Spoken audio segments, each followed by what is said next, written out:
بسم اللہ الرحمن الرحیم۔ السلام علیکم ورحمۃ اللہ وبرکاتہ۔ امید ہے آپ سب خیریت سے ہوں گے۔ آج کی ویڈیو میں ہم شعری اصطلاحات پڑھیں گے۔ شعری اصطلاحات میں سب سے پہلے مطلع، مقطع اور اسی طرح قافیہ، ردیف وغیرہ آج پڑھیں گے۔ تو آتے ہیں سب سے پہلے مطلع کیسے کہتے ہیں۔ مطلع غزل کا پہلا شعر کہلاتا ہے۔ غزل یا قصیدے کا جو پہلا شعر ہوتا ہے اسے مطلع کہتے ہیں۔ مثال میں یہاں پر آپ کو ایک غزل لکھا گیا ہے، اس میں آپ دیکھ لیں تو سب سے پہلا والا جو شعر ہے، 2 مصرے ہیں، اس میں ایک شعر مطلع کہلاتا ہے، سب سے پہلا شعر، اس کو مطلع کہتے ہیں۔ نمبر 2 ہے مقطع۔ مقطع کسے کہتے ہیں؟ غزل یا قصیدے کا وہ آخری شعر جس میں شاعر اپنا تخلص استعمال کرے، اسے مقطع کہتے ہیں۔ مثال کے طور پر یہاں پر میں نے ایک شعر لکھا ہے، نہیں کھیل اے داغ یاروں سے کہہ دو، نہیں کھیل اے داغ یاروں سے کہہ دو کہ آتی ہیں اردو زباں آتے آتے۔ یہ غزل کا آخری شعر ہے، اس میں شاعر نے اپنا تخلص استعمال کیا ہے اور اس شعر کو مقطع کہتے ہیں۔ یہ داغ لفظ جو ہیں یہ شاعر کا اپنا تخلص ہے، نہیں کھیل اے داغ یاروں سے کہہ دو، یہ داغ لفظ جو ہیں یہ شاعر کا اپنا تخلص ہے۔ تو مقطع میں 2 باتیں ہونی چاہیے، ایک یہ تو آخری شعر ہوگا، غزل یا قصیدے کا آخری شعر، دوسری بات یہ کہ اس میں جو ہے یہ تخلص استعمال کیا گیا ہو۔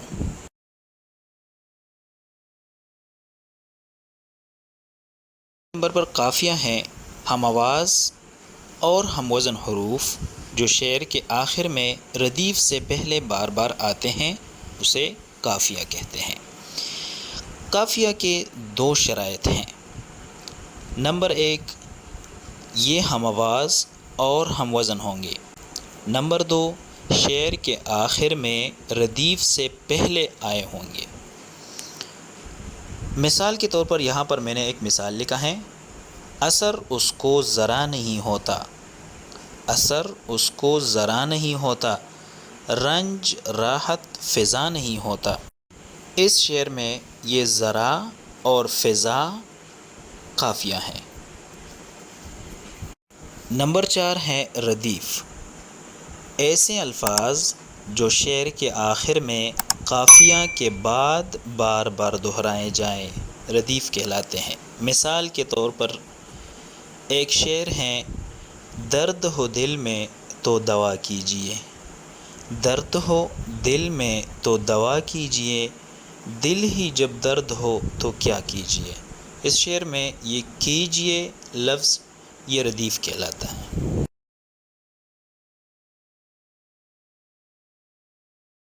اچھا جی، کچھ اور بھی اصطلاحات ہیں، اس میں نعت، حمد، غزل، مثنوی اور مرثیہ وغیرہ کے بارے میں ہم پڑھیں گے۔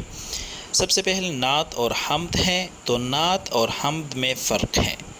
نعت کیسے کہتے ہیں؟ وہ نظم جس میں رسول پاک صلی اللہ علیہ وسلم کی شان اور تعریف بیان کی گئی ہو، اسے نعت کہتے ہیں۔ حمد ایسی نظم کو کہتے ہیں جس میں اللہ تعالیٰ کی بڑائی یا تعریف بیان کی گئی ہو۔ نمبر 3 ہے غزل، وہ اشعار جن میں دوست یا محبوب، تصوف یا اخلاقیات کے بارے میں کچھ کہا گیا ہو، اسے غزل کہتے ہیں۔ نمبر 4 ہے مثنوی۔ مثنوی ایسی طویل نظم کو کہتے ہیں جس میں کوئی قصہ، کہانی یا واقعہ اشعار کی صورت میں بیان کیا گیا ہو۔ نمبر 5 ہے مرثیہ۔ مرثیہ ایسی نظم کو کہتے ہیں جس میں کسی مرحوم شخص کے بارے میں رنج و ملال کا اظہار کیا گیا ہو۔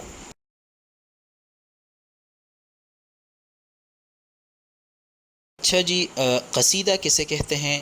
ایسی نظم جس میں کسی شخصیت، بادشاہ، امیر وغیرہ کی مدح یا تعریف اشعار کی صورت میں بیان کی گئی ہو، اسے قصیدہ کہتے ہیں۔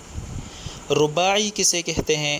رباعی 4 مصروں والی مختصر اخلاقی اور معاشرتی نظم ہوتی ہیں۔ ہائیں کو 3 مصروں والی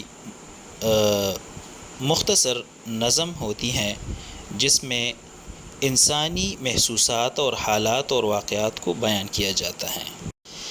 آخر میں جدید نظم ہے۔ جدید نظم میں قافیہ اور ردیف کی قید نہیں ہوتی، اس میں معاشرتی اقدار کا ذکر بھی ہوتا ہے، اسے آزاد نظم بھی کہا جاتا ہے۔